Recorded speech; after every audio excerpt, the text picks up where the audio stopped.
gudoomiye ku-xigeenka arrimaha bulshada iyo gudoomiye ku-xigeenka amniga iyo siyaasadda degmada Walaweyn ayaa maanta waxay deeq isagu jirta timiriyo sinsiyeey gaarsiiyeen qaar ka mid ah dadkii saameeyay fatahaadda webiga Shabeelle. Deeqdan ayaa waxaa iska kaashaday maamulka degmada Walaweyn iyo kambani lagu magacaabo Seymaar. Dadka saameeyay fatahaadda ayaa gebi ahaanba isaga qaxay guryahooda kadib markii biyihii fatahaaddu ay buux dhaafiyeen.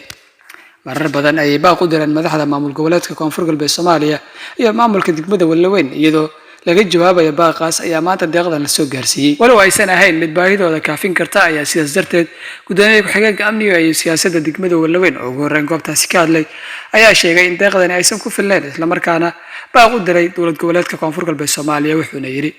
may wax soo deersiinay tuulada saddex mir dadkii soo barakaceen iyo biyo soo galeen yaa may soo deersiinay sansayeer iyo timir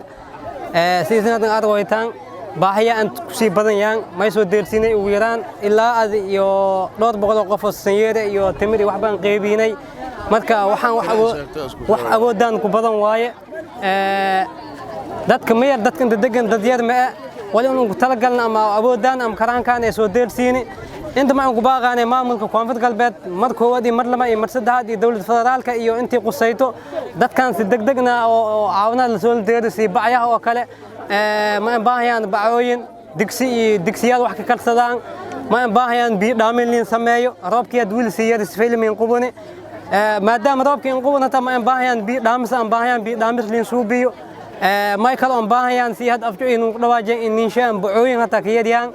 dhilmaani aamo sanjeedka uu shaagna ta makaafiyaw marka ma inka baaqaana si degdeg in la soo deero ma markii in hore inuu wal soo deertiin markii lamaad waaye laakiin wixii awoodaan markasta on sakanagadaan wixii awoodaan on soo gacantan soo qabad sheenaan wali karankaan aan ku sheen doon insha Allah gudoomiye ku-xigeenka arrimaha bulshada degmada Walaweyn Dr. Yahya Qaasim Abdullaahi ayaa isna baaq u diray kambaniyaasha ka howlgala degmada Walaweyn iyo nawaaxigeeda iyo wasaaradda arrimaha gudaha federaalka iyo tan maamul goboleedka Koonfur Galbeed Soomaaliya wuxuuna yiri way kala baaqan jeediyay wasiirka arrimaha gudaha Koonfur Galbeed iyo wasiirka arrimaha gudaha dawladda federaalka Walaweyn maaga bilood way oo wadadii go'an burbur iyo baaba dadshee barakac biiso barakeeyaan wadadii Muqdisho iyo Walaweyn iska hiraasi intii go'to dadkii seer barar galo marakanay hatta ma aragtay dawladii gargaar u ku hayna maamul goboleed ma alla dawlad federaal hadda khaasatan inta maana hadda way oo maaragtay in iska kooyay dadkan barakacayaalkan gargaarkan soo deersay maamulka degmada iyo kambani deegaan ku tirsan magaashil dhaw Seymaar ya maaragtay soo deersiyeen taakuleenti iyo wixii gargaar nafaqo iyo marakaneeyo wali hadda uu deeri korn haddana wali awoodaan dhantan haddana diyaaraan aan maana inta uu ka taageerayno laakiin may baag lama injeeday kambaniyaalka deegaanka Walaweyn ka shaqaysadooyaan haddii barnaamij sidii ay deegaanka dadaal leh wal suku jeedi maamul goboleedka lii nidaam lii onan maana tilaabadii qaadan ma nagadaasay kambaniyaalka oo maaragtay deegaanka aan hayni Soomaalina maniga kooyan deegaamadii la balgiliyeen oo deegaanka walba ku wadaan wali hadda ku bilaawdo onan maana tilaabadii habban oo kambaniyaalkaas intii qaadan ha ka jiifada salaam alaykum waraxmatullaahi wabarakaatuh qaar ka mid ah dadkii deeqdan la gaarsiiyay ayaa ka mahadceliyay isla markaana diran baaq kale oo cusub degmada Walaweyn mas'uulkeeda waxa maanta noo keenay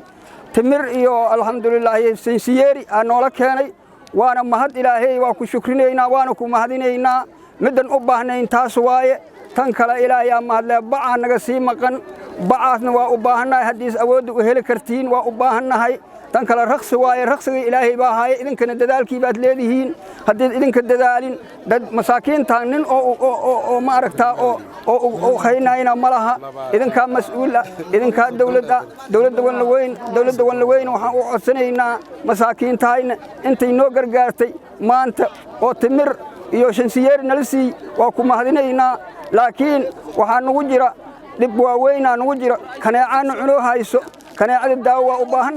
daawo waa u baahanahay waxa kale oo u baahanahay ilaahay mahad leh rasqi ilaahay ahaaye laakiin dadaalkeeda idinka iskale waxaan u baahanahay ilaahay mahad leh inaad noo gargaartiin ilaahay ka sokow mas'uuliyiintii degmada Walaweyn ayaa tihiin waxaan idinka codsanaynaa waxaan u baahanahay in dareemahayn asiirisiin Cabdiqani Maxmed Xasan abwaan kulmiye raadiyaha telefishinka dowlad goboleedka Koonfur Galbeed Soomaaliya degmada Walaweyn ee gobolka Shabeellaha Hoose